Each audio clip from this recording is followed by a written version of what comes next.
আসসালামু আলাইকুম। বড় একটা গুড নিউজ, ঢাকা টু কাতার QR639 ফ্লাইট নাম্বার আজকে আলহামদুলিল্লাহ সাকসেসফুলি অপারেট হয়েছে।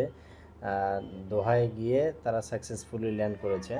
তো মোটামুটি ফ্লাইটের যে ডিউরেশন ছিল বা ফ্লাইটের ডিটেলসটা আমি আপনাদেরকে শেয়ার করছি। আপনারা দেখেন, মোটামুটি সময় মতোই ডিপার্চার হয় বাংলাদেশ থেকে।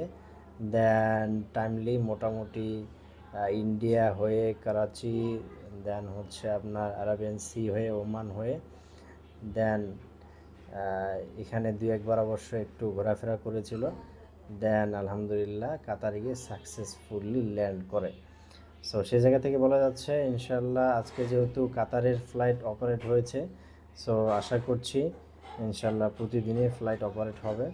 সো যারা কাতারের যাত্রী আছেন, দ্রুত যদি আপনার এই কাতারে যদি টিকিট লাগে, সো দ্রুত আমাদের নাম্বারে কন্ট্যাক্ট করতে হবে, আমাদের নাম্বারে যোগাযোগ করতে হবে।